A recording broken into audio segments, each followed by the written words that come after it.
Hi, and welcome to the X22 Report. My name is Dave, and this is episode 233, and today's date is December 7th, 2013, and the title of this episode is The Current Economic Collapse News Brief for this Saturday. And let's get right into the economic collapse news. What we are seeing out in Spain, we understand that Spain is going to look and dive into the Social Security reserves to make their payments on the debt that they need to make. They are also admitting that there might be some more taxpayer bailouts, because what we have to remember is that Spain has a lot of bad loans on these banks. Spain is not doing well, and we understand that the rest of the Eurozone is not doing well either. And what we are seeing here is that they are trying to make ends meet. They have a debt that is unsustainable. Unemployment is very, very high, and youth unemployment is extremely high. And this has been happening to many of the European nations. Greece, Cyprus, France, Portugal, Spain, which we're talking about now. We're even seeing it flow into Germany, and UK, which is really not part of the Eurozone, is showing that there's a housing bubble, that people who are living in the UK cannot make ends meet, so they're diving into their savings. And we also have to remember, in the United States, the same thing is happening. There is just a huge illusion of what the economy is compared to what the stock market is. And the numbers have been manipulated. They are now manipulating them in Europe. They have been manipulating them in the United States. So what we are seeing right now is a complete illusion, and really the Fed is the complete market. The Fed controls the stock market. It is not a free and open market. The Fed also controls the unemployment numbers. The Fed also controls GDP. It also controls inflation. It controls pretty much everything, and they're making everything seem like everything is going towards a recovery, and this is what they're trying to do. And their main reason for this is because they understand that China is making their move and attacking the US dollar as the reserve currency, and China is now making deals all over the place, and they shot up some warning signs, and everyone is seeing this, and all other nations are starting to see this, where they're using the yuan as the petro yuan, where they're going to sell oil. They're no longer going to be holding US dollars or treasury bonds. They're actually going to be rejecting them because they don't see the benefit. Russia's pretty much doing the same thing, and they are making trade swap deals with other nations. Africa has become a clearinghouse, and they are pushing the yuan further and further, making it an international currency. And we can see what's happening. And the central bankers are getting very nervous about this. And the Fed was out there, and since the economy is recovering, the unemployment is now fallen to 7%, and they're seeing things pick up. The stock market is reaching all-time new highs, so all eyes on the stock market. Gold is being suppressed, because if gold rose, that would be a warning shot to every single person across the globe that something is wrong, because if gold started to rise dramatically, the US dollar would be dropping, and people would be saying, what's going on here? So they need to keep gold suppressed until the very last minute. And the Fed was out there saying that because the economy is recovering, and again, let me just say this one more time, Obama has Biden and other Democratic leaders going around the country, just like Obama did during the summer, letting everyone know that the economy is recovering, how well everything is, housing's recovering. And from my other reports, we've talked about this in depth, about mortgage applications plunging, sales declining, and again, you're not going to see this in every single area at the same time. It does take some time in different areas, a little bit longer. You see a lag. I've told this story before. I have a sister-in-law who lives in Florida. I lived in New York, and the real estate market, was tanking back in 2008. Couldn't sell the house. Houses were on the market for 9 months, a year. In Florida, they didn't see anything. Everything was going perfectly. They didn't even know what I was talking about.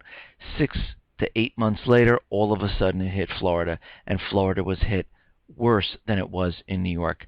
And we can see what is happening right now.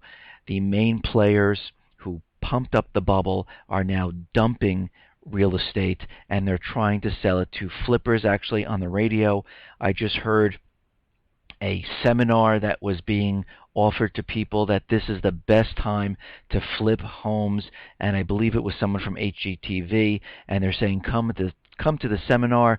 We're looking for a small group of people because we're going to flip homes, make money, retain your wealth, and this is the best time to do it. And we saw this happen during 2007 into 2008, and we know what happened at that time. But back to the Fed, they are saying that they would like to start tapering before March. Others are saying they would also like to see it even sooner than that, maybe January, and I believe Fed Evans has said it would be great if they could get it done in December. Now, I personally think they're probably going to end up telling us they're going to be doing it between January and February during that time frame, because I believe this is when the event will occur where something will hit the U.S. And the entire system, the entire economy will start to crumble, and they will have the ability to blame it on another nation. So this way they don't take the blame, and they'll be able to increase QE like they want to, because they need to increase QE, because when the nations realize that the central bankers, U.S. government, are losing control all over the world, and the U.S. dollar, the usage of the U.S. dollar is shrinking, and the yuan is growing.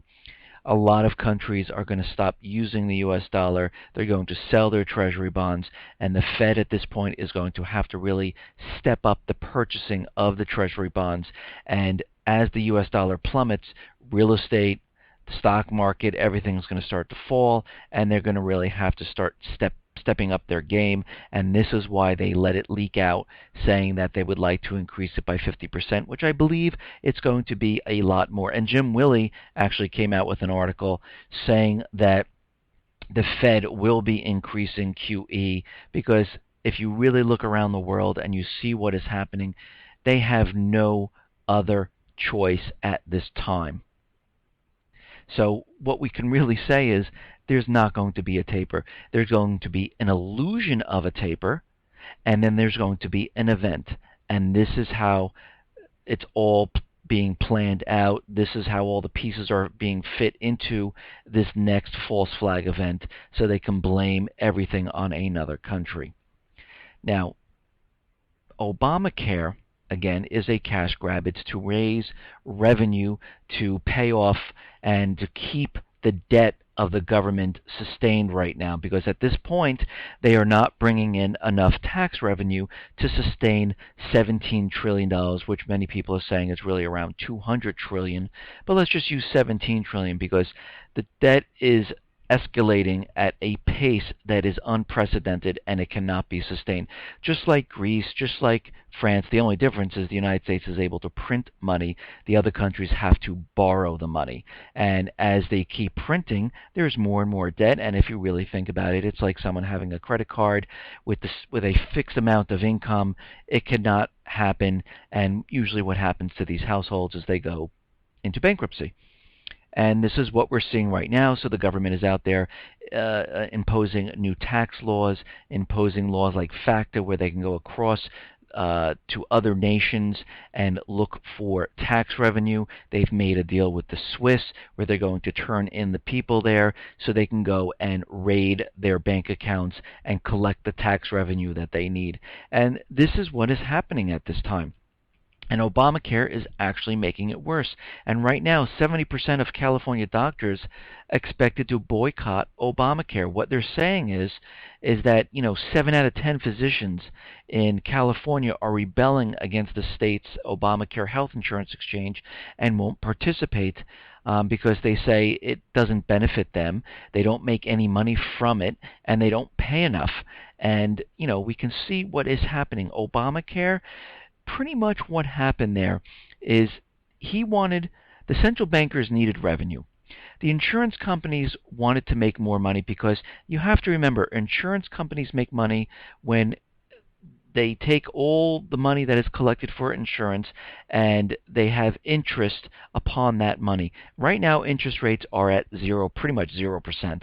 So they're not making any money. So what do they have to do? And I don't know if you've seen this, but I've seen it in my auto insurance. They raise premiums. They raise it on medical, they raise it on auto, and you see your premiums going higher and higher. And if you really look at auto insurance, I'm just uh, you know, going off the subject just a little bit. If you look at auto insurance, they added on that they're doing credit checks on auto insurance to make sure that you have good credit. And if you have good credit, they'll give you a lower rate. And if you have bad credit, they'll give you a higher rate. What this has to do with auto insurance is pretty much nothing. It has nothing to do with a driving record. It has nothing to do about pretty much anything except getting those people who have bad credit higher premiums. That's all it's just they need to get more cash. So if you look at the healthcare industry, the insurance companies and Obama, they got together and said, listen, we want to get health insurance to every single person in America. How can we go about doing this? And the health insurance companies, and they have actuaries in there that calculate how much money they need and who has diseases and how much they're going to pay out. And their formula came up with, listen, we're going to have to raise premiums. We're going to have to raise deductibles. And the only way this will work is we need everyone in on the system. So, of course, the government says, oh, how are we going to make everyone in there? I have an idea. If you don't take it, we penalize them. And at least we're making money on the back end if they don't take it. And this is how this goes. This is how this comes about. This is the only way insurance works. You need the majority, at least 95% of the people, in on the system. Because if you don't, the system can't work, because you need a certain amount of healthy people supporting the people that are sick. So they need to up the premiums, up the deductibles, and when they up the deductibles, that means the insurance agencies aren't paying out, so they're not losing any money, but they're still collecting their premiums, and this is how this works out. And this is a complete cash grabs, because the government gets a piece of the action. They get the piece of the action when you pay for the insurance, and they get a piece of the action when you don't, from penalties and taxes. And they're doing the same thing for companies. And actually, this Obamacare is actually hurting the economy, because most of the companies now are reducing the number of hours, reducing the number of employees, and they're trying to sidestep the penalties and not give out health insurance. And some of the larger companies like Home Depot decided that they'll only pay for one spouse, and the other spouse can go off and go onto the Obamacare exchanges, so this way it's not a cost to the business. And this is how this is all planning out, and the doctors are not seeing the benefits. Actually, many of the doctors are against Obamacare, because they're saying that the amount that they're getting paid and what is happening at this time is a total control of the medical industry, and that would be by the insurance companies. Now, the other day, I reported on Lieutenant Colonel Robert Bateman, where he wants to get rid of the Second Amendment, and he laid down the laws of gun confiscation. And what has come out is that this Lieutenant Colonel Robert Bateman is the president and founder of the Alliance Defense Marketing Association, which is a global premier risk management firm that does work with the DHS. And the DHS is put into place to keep an eye on every single American and to disarm every single American before, during, and after the collapse. We see this happening in New York. We see how quickly people are turning in their weapons. If you have more than a certain number of rounds in your weapon, you need to turn them in.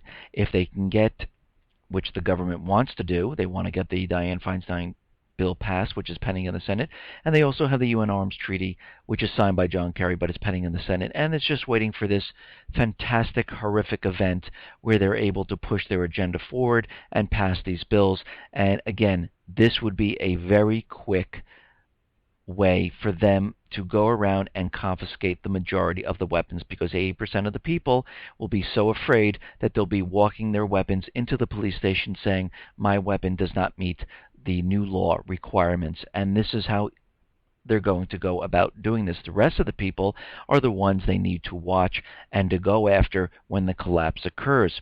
And what is happening right now is we see all this spying. We see what NSA is doing. We see they want to put these type of drone robots on every street in America to watch over everyone. And the FBI pretty much just admitted that they're able to turn on laptop cameras without the indicator light going on.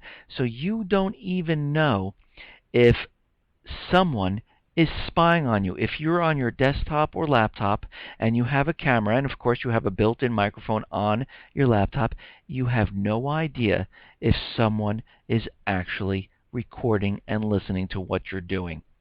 And this goes on to say the Washington Post reports that the FBI has the ability to secretly activate computer cameras without triggering the light that lets users know when it is recording. And they've been doing this for years.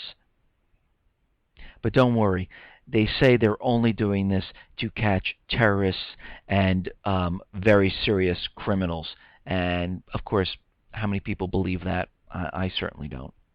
And what we are seeing now in regards to DHS is that the key plank of the Obama administration platform was to have the conversion of the local police into the fifth branch of the U.S. Armed Forces called DHS, and this is what they're doing right now. They are giving grants to every single law enforcement, merging them into DHS, and before you know it, you will not be able to distinguish your local law enforcement from DHS. And right now, cash-strapped local law enforcement gobbles up federal grants, which they are doing right now, and they're purchasing, of course, the military-grade vehicles, weapons, ammunition, and surveillance technology that would make the National Security Agency proud, the NSA, very proud of this. And they are doing this, and this is an interview with the New American. Fitzgerald said there is virtually no use for the military-grade equipment being bought by local enforcement with DHS grant money. The only reason to have this equipment is to use it, Fitzgerald said, and it is likely it would be used against local citizens who have risen up and created some sort of civil disorder. DHS,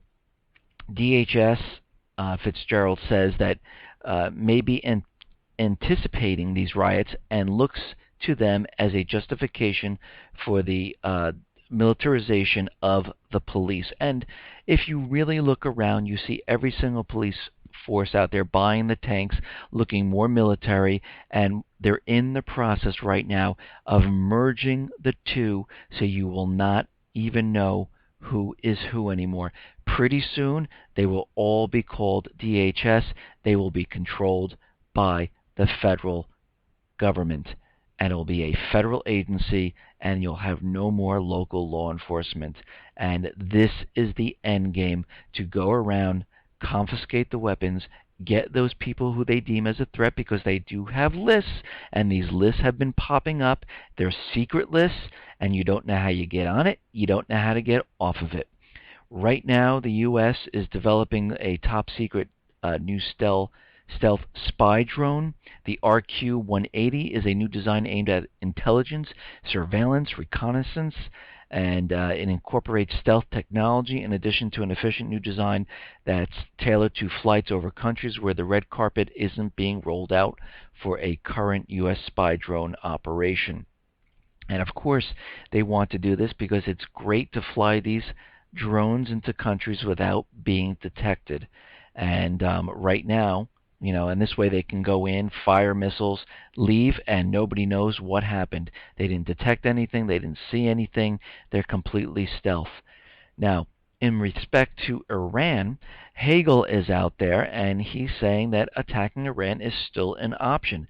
Hagel told troops that the United States has not changed its military position towards Iran and could still attack them at any time. And right now, and as I reported in my other reports, the U.S. is not taking down their missile shield, which goes from Poland across Europe to Romania, that is pointing at Iran. The Russians have already said, since we're making peace and deals and a new peace resolution with Iran, there's no need for this missile shield.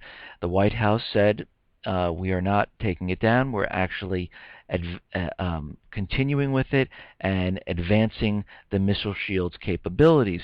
And right now, Chuck Hagel is selling missiles to the Gulf nations with an eye toward boosting their abilities to counter Iran's ballistic missiles, even though they're talking about peace. So you can see what is happening here. This peace talk with Iran is an illusion.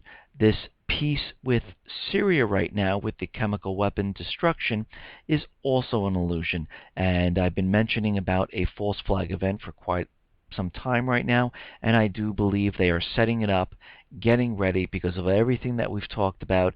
And if you don't know what I'm talking about, just go back to my previous, episode 229, 230, 231, and you'll hear what we're talking about. And we can see how this is all playing into what they need to happen is to get us into a war, to get us into Syria, to get us into Iran, and eventually have World War III with China, because that is the main threat right now, because it is a threat to the US dollar as the reserve currency. And again, these central bankers are not going to let this happen. They rather have a war started, supply, whatever sides or whatever country with weapons by loaning their money with interest. And at the end of the day, they would like to reset the entire system just like they did after World War II and start the whole fiat currency and loaning the governments. Whatever government comes out alive, and ready to deal, this is what they're going to try to do. And of course, they're they're hoping that it will be the U.S.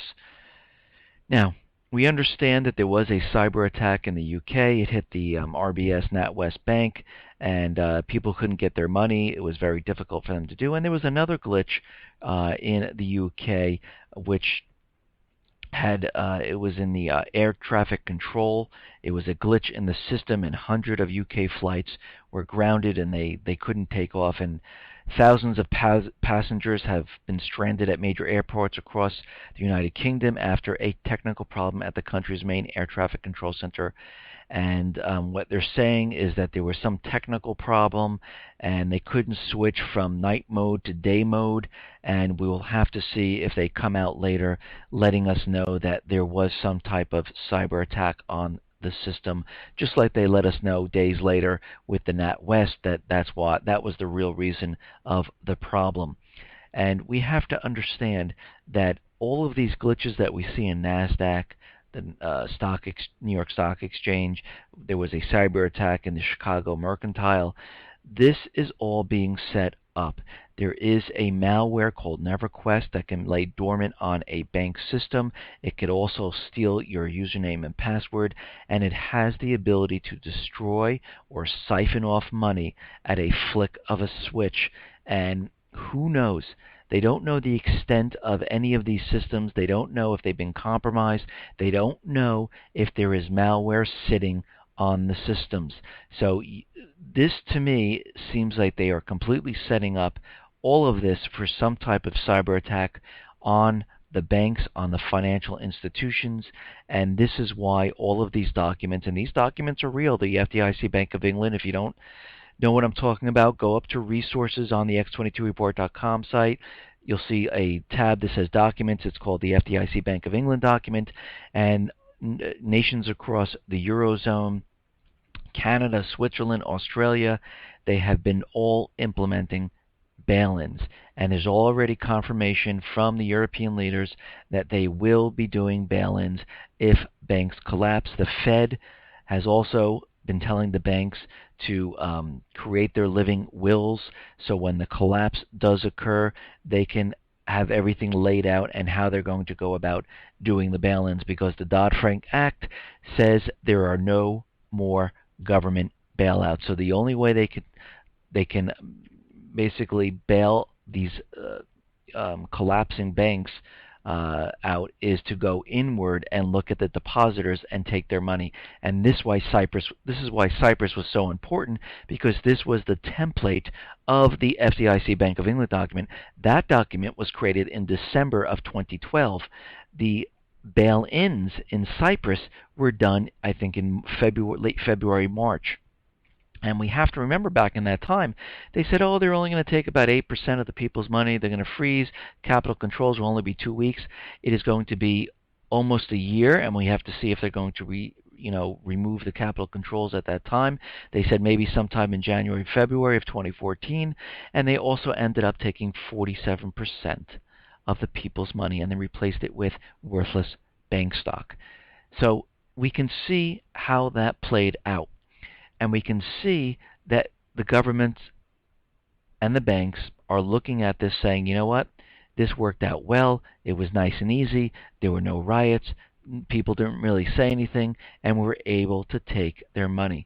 Again, if you have any money in the bank, in my personal opinion, I'm not saying to do it or not do it, but in my personal opinion, I keep some home hidden someplace just in case something happens, because you don't want to wake up like the people in Cyprus the next morning and say, wait a minute, I can't take out money? Oh crap, I should have taken money out and put it someplace. I would also invest in gold and silver, because when you're in gold and silver, it is an insurance policy on the fiat currency. It is also a way to stay off the grid, because the gold and silver is not, uh, in the government system. It's off the grid. It's out of the system. And again, as the paper money collapses, at least you have silver and gold, and the new currency and what is happening will be priced the gold and silver will be priced to whatever paper money comes about. And this is why it is a good idea.